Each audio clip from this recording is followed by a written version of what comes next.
Sí, inicia su exposición. Muchas gracias. Muchas gracias por la oportunidad de presentar aquí y por su intermedio un saludo a todos los que están integrando la comisión. El objeto de mi presentación se aparta un poco de la discusión de fondo que ustedes tienen que decidir como comisión y luego como Cámara. Me interesa relevar lo que está en juego en una acusación constitucional. Está en juego la posición del Congreso como garante de la Constitución de la República. El Congreso es no solo un intérprete de la Constitución, sino el intérprete final de la Constitución cuando tiene que fallar una acusación constitucional. Es un instrumento de equilibrio entre los tres poderes. En otras palabras, la acusación constitucional es un engranaje del checks and balances famoso. Y esto significa que es esencialmente político. No busca responsabilizar civilmente a una autoridad, ni criminalmente, ni administrativamente.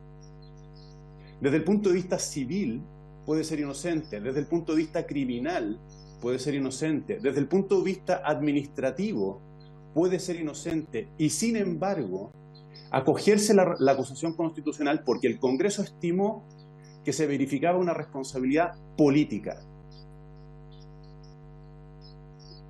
La acusación constitucional tiene unas formas jurídicas. Hay un proceso, ciertamente. Hay unos términos, hay unos plazos. Es decir, hay signos que pudieran hacer pensar que estamos frente a una institución jurídica, con todo lo que ello implica, sobre todo en términos de restringir las posibilidades interpretativas, en este caso del Congreso, a lo que le señalan las normas, particularmente la ley. Son interpretados soberanamente por el Congreso de la República. Sí, ninguno de los términos que allí aparecen, y muy particularmente infracción de la Constitución e infracción de las leyes, que son el supuesto por el cual se está acusando en este caso al ministro Jackson, está condicionado por lo que se haya dicho anteriormente y mucho menos por lo que pueda haber dicho Contraloría General de la República, el Tribunal Constitucional, la Corte Suprema, etcétera, etcétera. Es decir, el Congreso a la hora de dotar de contenido los supuestos del artículo 52, número 2, letra B, es soberano. Ni siquiera está amarrado por su propio precedente. La obligación, muy particularmente me estoy refiriendo ahora a la causal segunda de la acusación constitucional, la obligación que impone el artículo 8º de la Constitución, ¿no?, el principio de probidad, en relación con el supuesto del artículo 52, número 2, letra B, infracción de la Constitución y de las leyes, es, de acuerdo a lo que dije anteriormente, determinada por el Congreso. Es el Congreso el que determina qué significa una infracción al principio de probidad.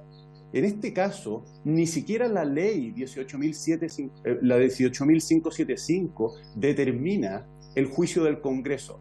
Evidentemente que no podría el Congreso sancionar al ministro Jackson por infracción a las leyes sin considerar la 18.575, pero sí puede sancionarlo por infracción a la Constitución y concluir que infringió el principio de probidad, incluso omitiendo el Congreso referencias a la ley 18.575, porque en la interpretación de la causal constitucional, el Congreso no está amarrado, condicionado por lo que dice la legislación.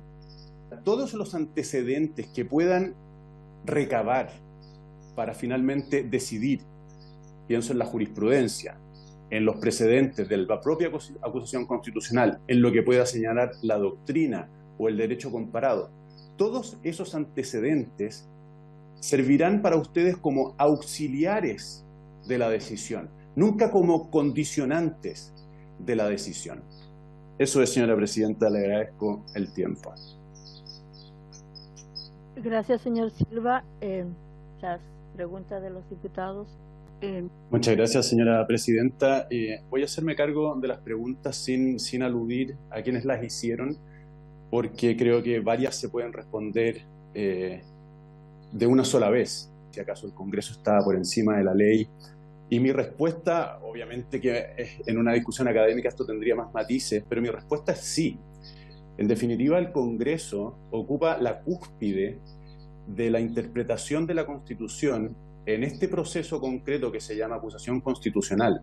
Nadie tiene el poder en la República de Chile para enmendarle la plana al Congreso si es que falla de una manera que alguien considera injusta, arbitraria o lo que fuera. Esto ha sido declarado en algún caso por nuestros tribunales de justicia, en particular el caso de Hernán Cereceda, ministro que fue acusado constitucionalmente. Reivindicar la posición que el Congreso tiene como garante de la Constitución.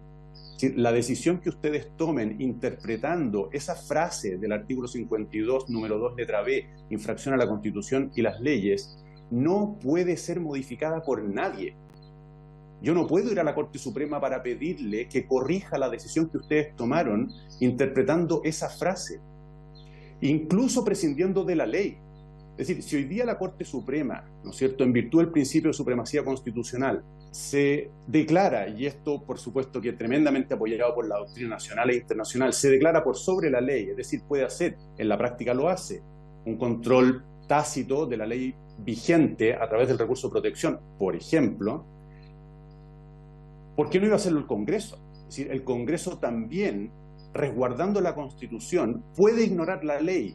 Y si eventualmente se llegara a un caso, que los hay, aunque son casi de laboratorio, en donde la ley y la Constitución estuvieran encontradas, el deber del Congreso sería ignorar la ley y garantizar la Constitución.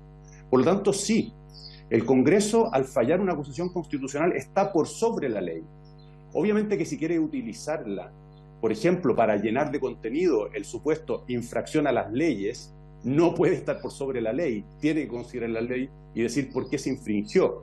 Pero si decidiera acoger la Constitución por infracción a la Constitución solamente, no tendría por qué vincularse o someterse o subordinarse o condicionarse a lo que diga la ley. Está por sobre la ley.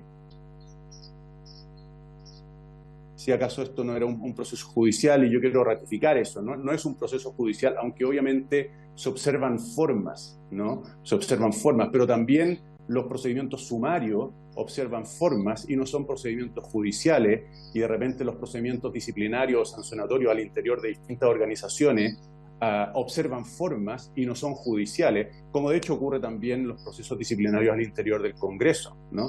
Observan formas, son procedimientos, pero no son judiciales. Acreditar responsabilidades ni civiles, ni criminales, ni administrativas de las personas que pueden ser acusadas constitucionalmente, en este caso del ministro Jackson. La única misión es pronunciarse acerca de si hubo responsabilidad política. Y ese es un voto político. Por supuesto que el voto tendrá que ser fundado si quieren ganarse la credibilidad del público.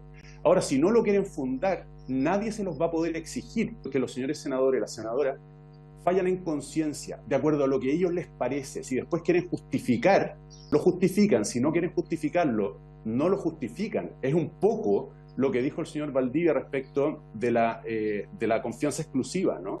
¿Sí? El presidente no tiene por qué dar cuenta de las razones por las cuales perdió la confianza en un determinado subordinado.